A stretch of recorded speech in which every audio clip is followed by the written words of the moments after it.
आली आली भाग्यलक्ष्मी। गुरुआई, ही काशी संजयची बायको।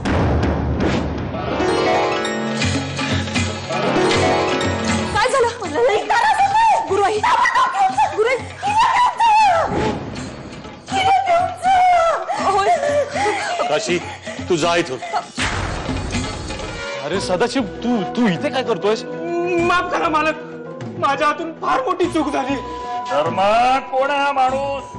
हा सदाशिव बाबांच्या पार्टी ऑफिस मध्ये काम करतो। अरे पण तू इथे काय करतोयस? बोल काय केला तू? बोल बाबा कदम, काय तमाशा आहे हा? समजा अळकुड झाला, समजा संपलं बाप्पाजी। बाबा कदम, नीट सांगा काय झालंय? कांता बेबी, कांता, काय झालं कांताला? प्लीज प्लीज मला समजून घे ना। काय झालं ते जरा नीट सांगशील का? मला तुझ्याशी लग्न नाही करता येणार। गावाबाहेरच्या शेतामध्ये कांता बेबीचं प्रेत सापडलं। काय?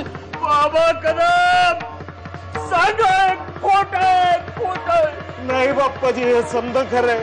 माझ्या माणसांनी शोध लावला तेव्हा कळलं या सदाशिवने मारलंय तिला। सदाशिवने काय केलं माझ्या कांताला? काय झालं माझ्या कांताला? माझी काही बी चुकलंय, मला जसा हुकूम दिला तसं मी केलं। हुकूम? कोणी दिला हुकूम? सांग, नाही तर जीव घे तुझा। सांगतो धनाजीराव मोहिते साहेब। काय? तुला माझ्याशी लग्न नाही करता येणार? अगं पण असं कसं करता येईल? आपलं तर सगळं ठरलंय ना? अरे पण मी माझ्या घरच्यांना दुःखी करून मी सुखी नाही होऊ शकत रे। तरी तर आपलं लग्न नाही झालं ना, तर मी स्वतःला संपवून टाकीन। तेही तुझ्या समोर, तुझ्या दारात। हो तू सुखी। सूर्या, नको सूर्या, मी नको। काल काशी नावाच्या स्त्रीला आपण बोलावलं आणि तिचं तोंड न बघताच आपण तिला घालवून दिलं। ते कसं? ती कोण हाय हे फक्त मला माहित आहे।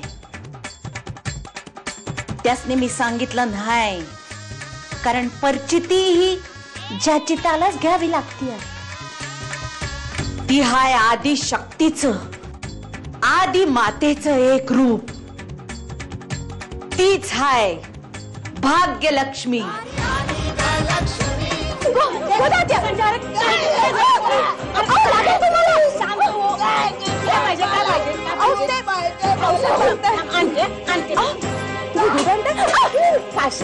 अगं घर डोक्यावर घेईल तू।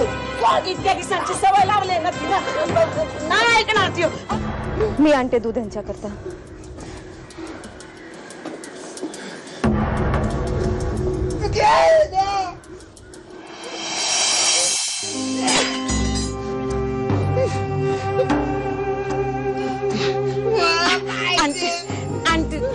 काशी गेले ना आणायला, काशी आणायला गेले ना, आणला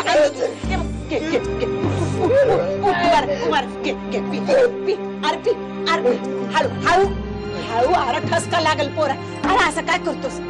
अरे हळू म्हणलं ना, काय करते?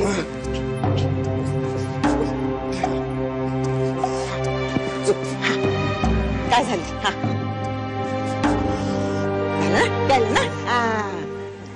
झोप आली। झोप आली?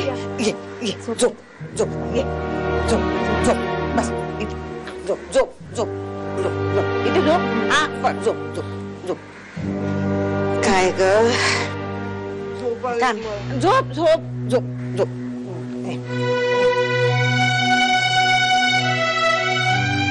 बघितलंस काशी, हे असं होतंय। शेवटी तुला बी औषध घालावं लागलंच ना? नाही गो दात्या, ह्यात औषध नव्हतं। काशी, माझी आता पक्की खात्री झाली आहे, माझा संजय नक्की बरा होणार। आयुष्याचा वळवा पेटला, आली आली भाग्यलक्ष्मी।